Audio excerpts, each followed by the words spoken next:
I have a question here, and I might be nasty. No problem. In fact, is it more effective to send them to Mecca than to Polynesia for holidays? Yes. Is it easy to align everything all the time? Not easy. I would say not easy.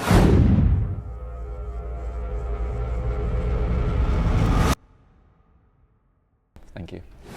Okay, now it's time for me to learn from you. Hopefully, I can share Dr. something. Aminul, in fact, we spent quite a long time together. Thank you. Doing the preparation of the thesis, and now that the journey associated with the thesis is almost over, I would like you to wrap up about a series of important points and contributions made with the thesis. And I remember that the end of the thesis was directly associated with the definition of a model and a comparison with a specific model existing in the academic literature. So in fact, my first question is quite simple. How will you define the differences between the model presented in your dissertation at the end and the existing elements that you covered in the literature review and that you investigated for this research? When we discuss business ethics, Islamic business ethics, more specifically God consciousness, how it impacts management practices. Number one is we need to define, from the perspective of business literature, what is Islamic business ethics? And specifically, the most specific one is God consciousness. So as I mentioned, it is about believing in Allah and the consequences of our actions in the hereafter. That's number one, about the definition. And the second one, which management practice, we focus very specifically on entrepreneurship. I would make it simpler for the benefit of our audience. I call it entrepreneurial motive and entrepreneurial strategies. Of course, we both know behind this there are much more complex discussion. Indeed. But of course, it's also not simplistic to say these are the two elements that are being discussed and studied in my research: the motive of the entrepreneur itself and their strategies. So it is also important that the case studies are focusing on Muslim businesses. So it's not general businesses, but Muslim businesses. Therefore, we can conclude that in the research that I did, it was proven that when the owners, the founders, the entrepreneurs that run the businesses embrace taqwa or God consciousness as their values, those values actually influence their motives. As you said and explained earlier, motives create sense and meanings that translates into strategies. Yeah. These strategies cover how they contribute to their employees, to their society, and how they survive, making sure that the profit is also there. They call it today is triple P.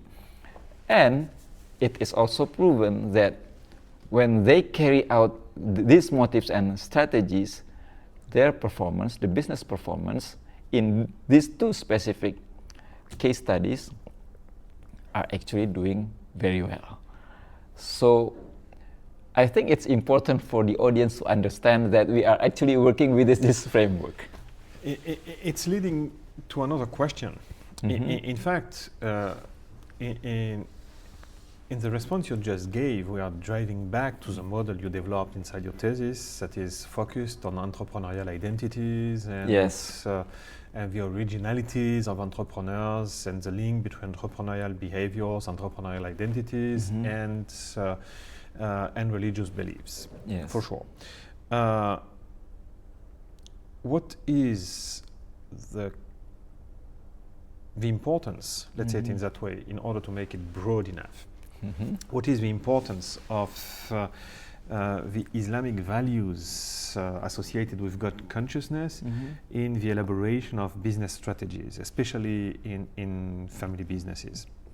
Yeah, I would like to share a very inspiring example of an action that has just been published in social media and many other media by an owner of a corporation, huge corporation in Indonesia, a leader in its industry. She was invited to one of the biggest events in the United States in cosmetics industry. And she was asked about how halal can actually become a proposition, business proposition. And what does halal mean to her? She's a co-founder and also an owner of one of the largest cosmetics businesses in Indonesia. So her explanation is, I found it very interesting. She said that halal is not just about complying to halal requirements, but halal covers what is beyond that. What is beyond that? It is beyond business. So she said that it is not a halal business when you do not give the services or products that benefit to your consumers, even though those services and products meet the halal requirements. So when she gave this statement, I was touched because I happen to know the business, and I once conducted a facilitation for their family. It is a family business. So one of the decisions that they made is they wouldn't go into any choices of businesses that, even though they're legal, they are halal, but they don't actually provide the so-called apparent benefits to the consumer, such as what? Such as junk food, for example, such as junk snacks, for example. They actually mentioned we won't go into that because we won't sell services and products that we won't give to our own children. You see that how close is this religious value influences their strategies. In that case, in fact, what is a big difference with sustainability? Because in fact, when you explain that they won't give the products to their own children, that they don't want to produce products that they wouldn't give to their own children. Exactly. In fact, we are touching the point of sustainability in another way. So what is the main difference with sustainability-centric approaches? Yeah. Or what is the main convergence eventually with sustainability approaches? Yes, very, very significant and also fundamental question, because you can do the exact same action, however, it could come from a totally different motive. So when we talk about sustainability, you were talking about campaign or greenwashing. What sustains a motive is actually, the way I see it, is the source of that motive itself. If the motive comes from regulations or policy makers, yes, they can sustain, but as we know, regulations, policies change all the time, and as you also mentioned that not enough proactive business makers are doing sustainability actions as we expect. However, if the motive comes from inside, God consciousness, for example, something bigger than yourself, that sustains your motive even much longer, and more proactive actions can be expected from that kind of motive. I would like to come back to one of the questions we already discussed. In fact, let's picture the description you made with the analogy of an iceberg. What you just said is that when motivations come from the deep side of the iceberg, beneath the level of the sea, the dynamics are much stronger and much more effective. That when sustainability actually comes into place. Sustainability is eventually something a bit more associated with the top part of the iceberg and not the deep side of it. Okay.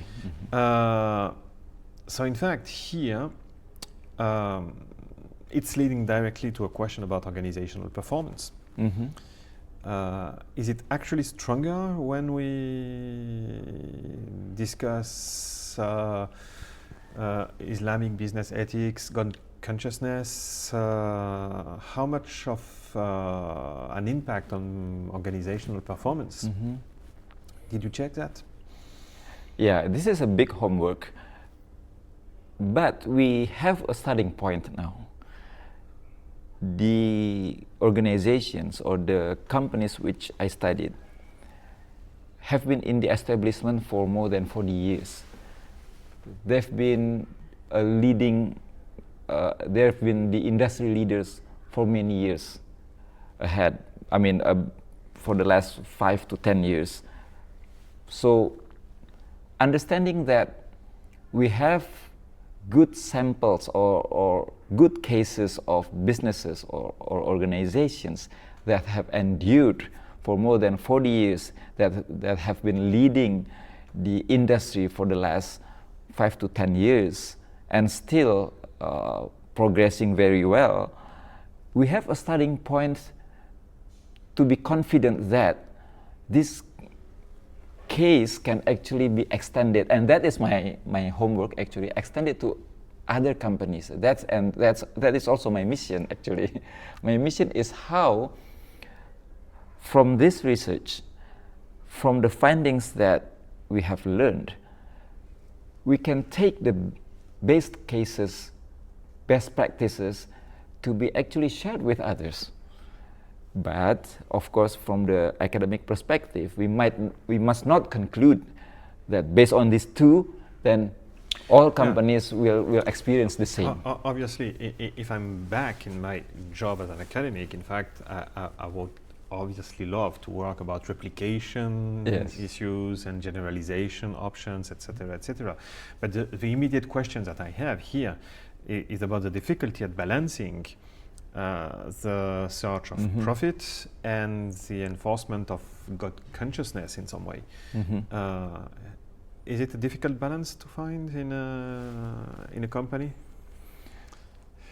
I must say it is a difficult balance. Number one is because business leaders have their own egos too. I think that would be one of the most determining factors. When the business leaders put their personal agendas above organizational agenda or society's agenda or the agenda of the mass, then conflicts will arise. Say, for example, how do I balance between my bottom line and the impact that I would like to create on the society? It has never been something that is short run. This kind of discussion takes a long perspective, long run perspective. Yeah. That's the challenge. One of the originalities and specificities of your thesis is that you have investigated family businesses. Was it an advantage or a difficulty? Because usually family businesses have a long-term perspective over the company, and they want to.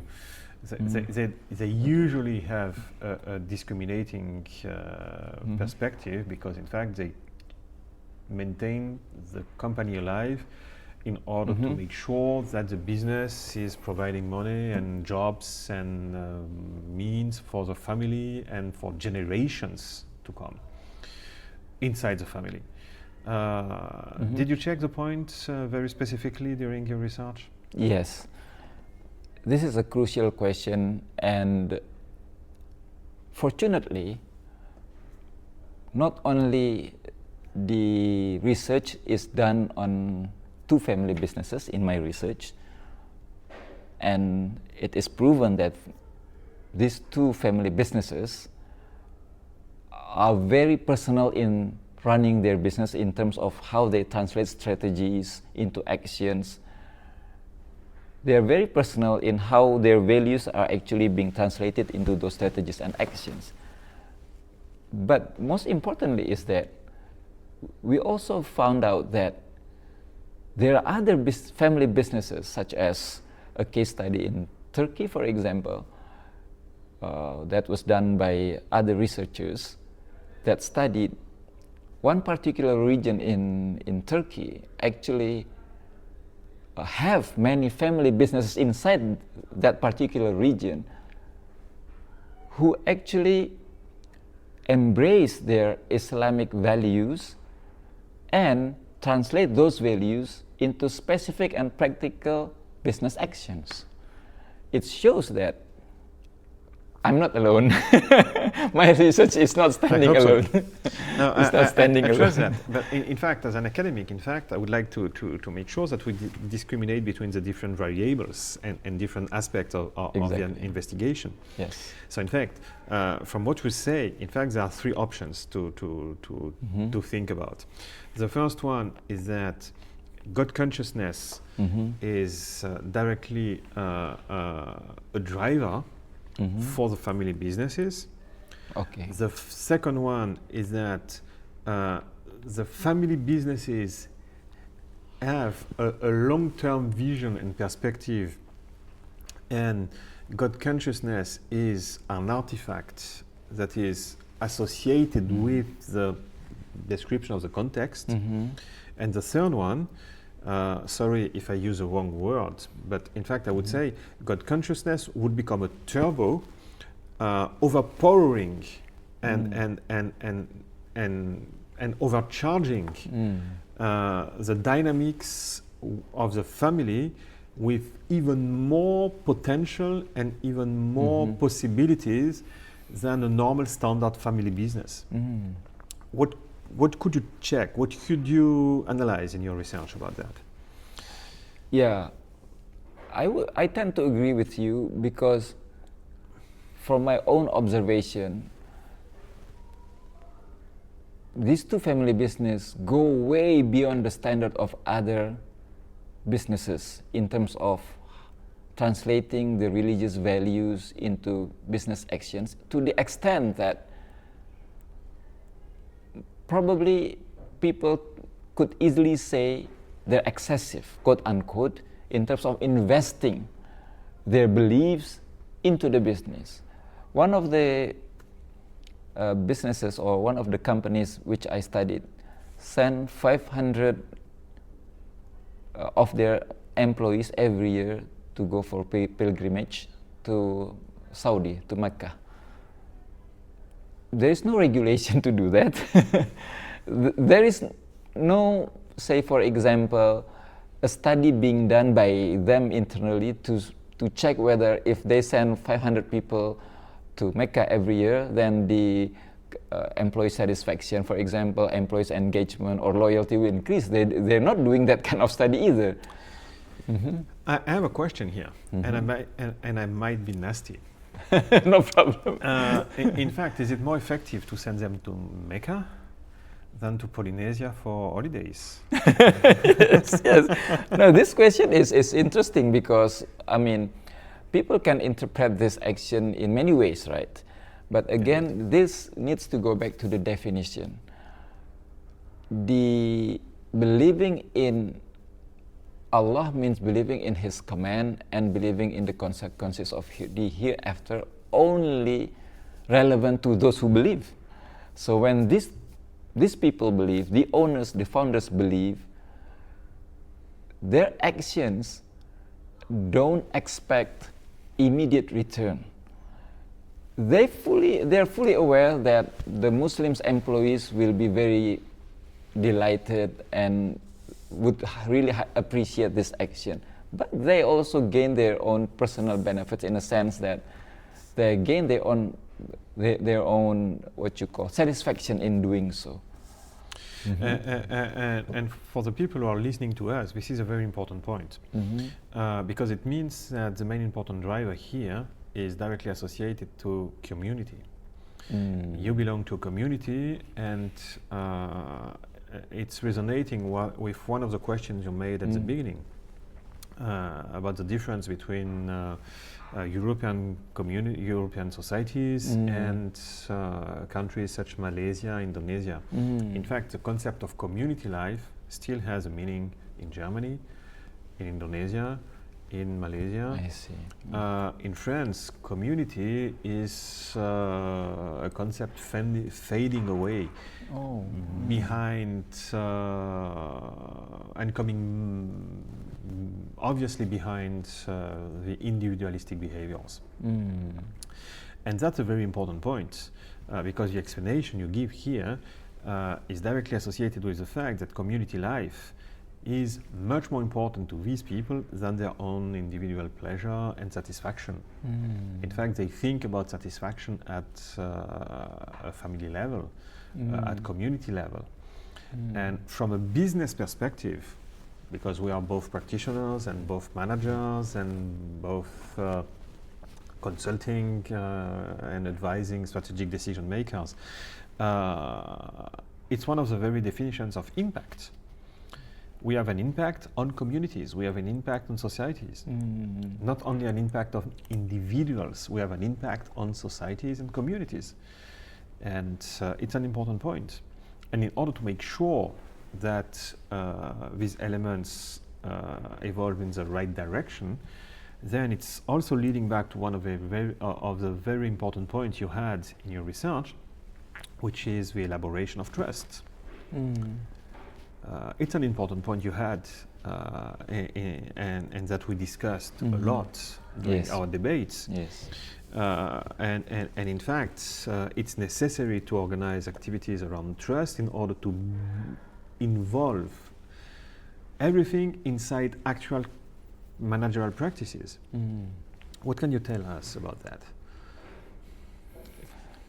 Yeah. Now that you mentioned about trust,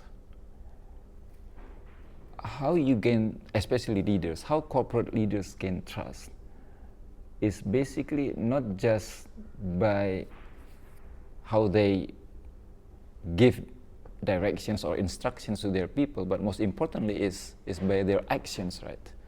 It's by their actions. Their daily actions show how much they are reliable, how much they walk the talk.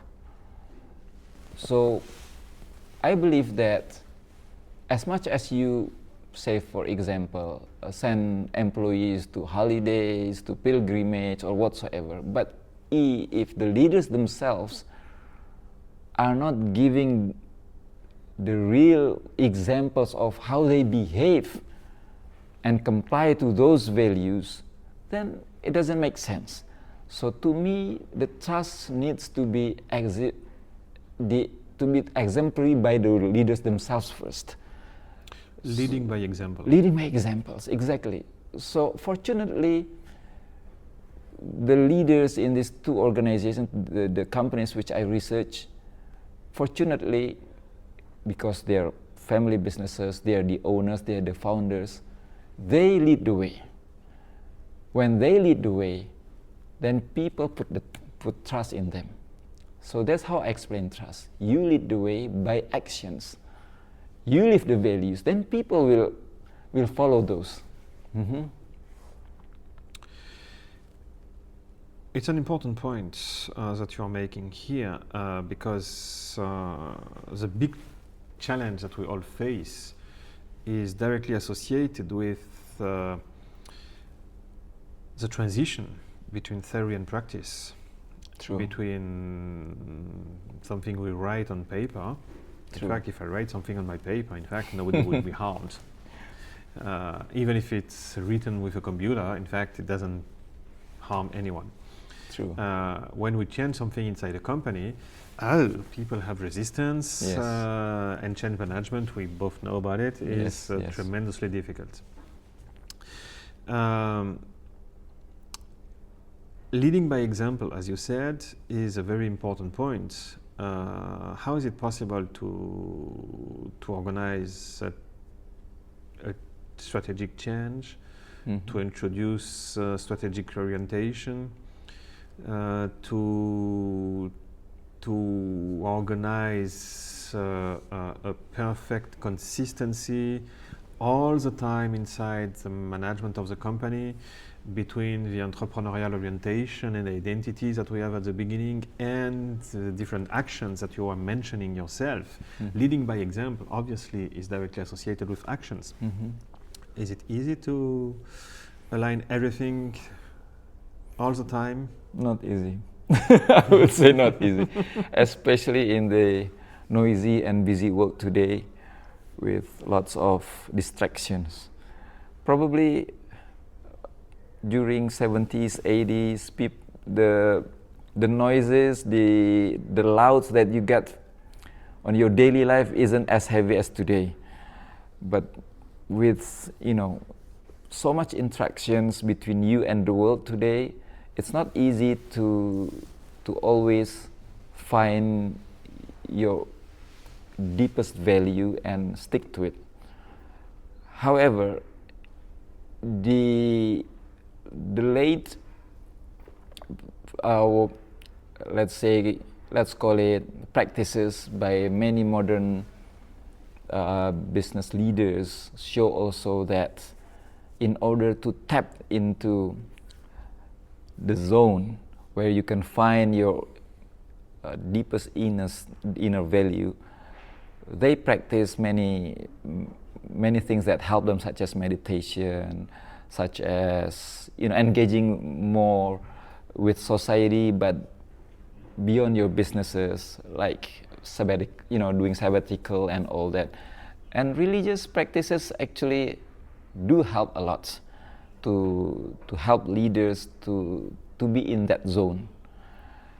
For otherwise, if you are not trained or do not push yourself to train to be able to see what would be your vision, your true mission, and what are the values that you won't be, let's say, surrendering easily or neglecting easily, then the thing, you know, senses, meanings that we've been discussing is not something easy to achieve. I personally, it's not easy for me. I get your point. In fact, we are arriving at the end of this cross interview. So in fact, I have a very simple question. Not a nasty one, but a difficult one. Based on your professional experience, based on the understanding you have about the communities in Malaysia and Indonesia, what is important, the most important message that you would like to disclose to the entrepreneurs who would like to commit to this kind of management based on God consciousness? Yeah. First of all, I would like to say with the confidence that this study has very strong ground because it's based on cases, business cases that have been running for more than 40 years. They've been leading the industry. Therefore, they are very prominent and acknowledged by other business societies.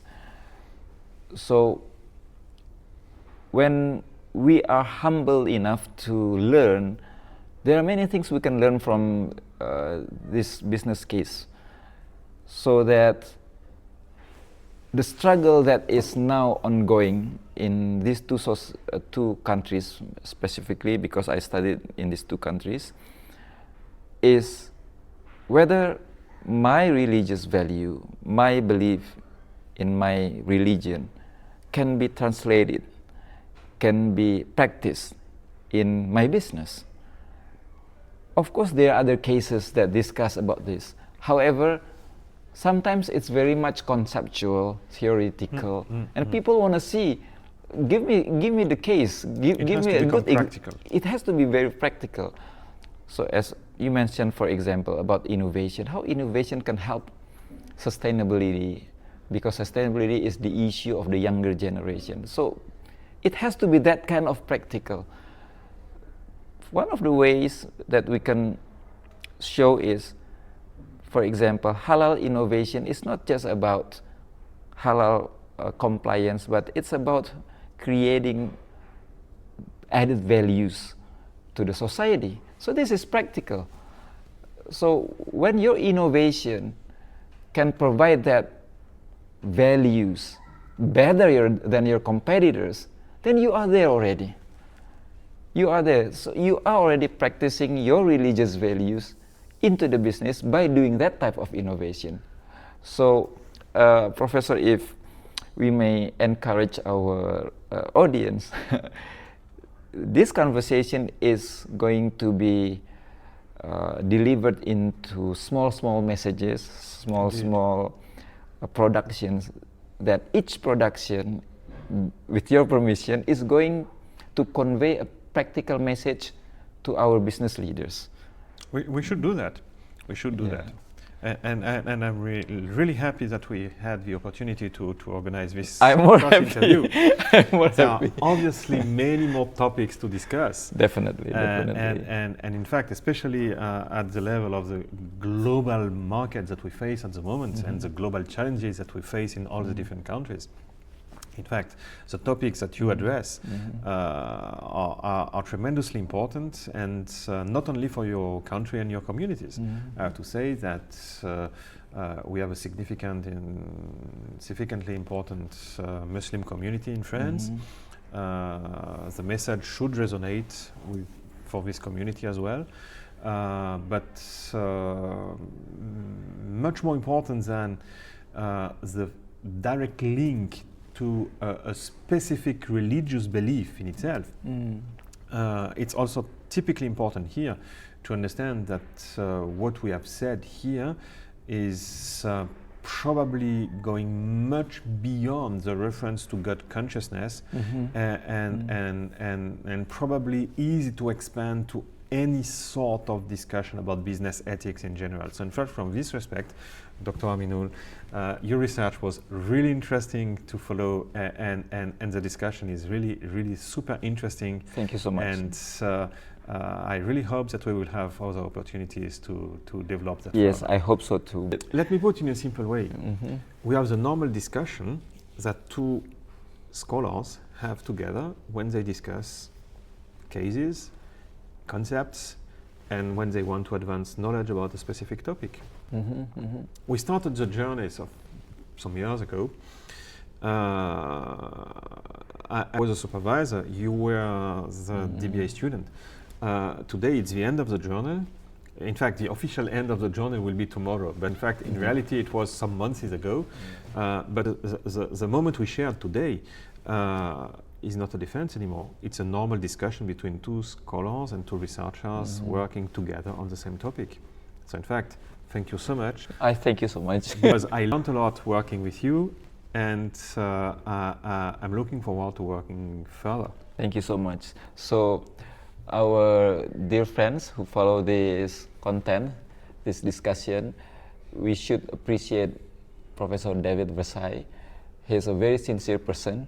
He showed his sincerity by asking me tough questions today, but tough questions that helped me to see more perspectives about my own research.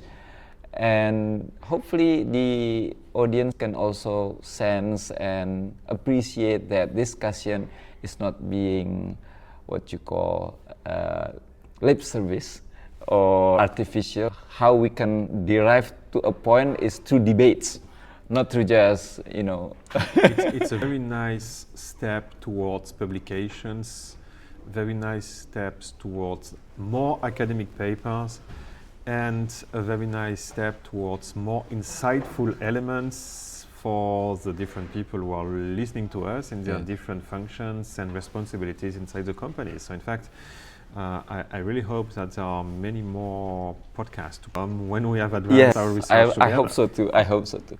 And I would like to give, if you don't mind, to receive this gift as a token of appreciation from one of the companies that I admire a lot in Indonesia. They produce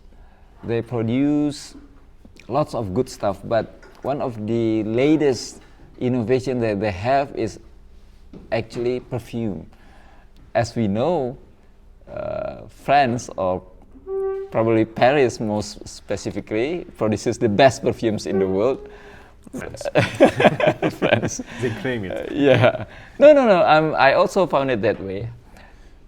But we need also to appreciate the innovation that this company has made. Boleh tolong nggak diambilin, please? Yang itu aja, yang cuff aja, yang cuff, please.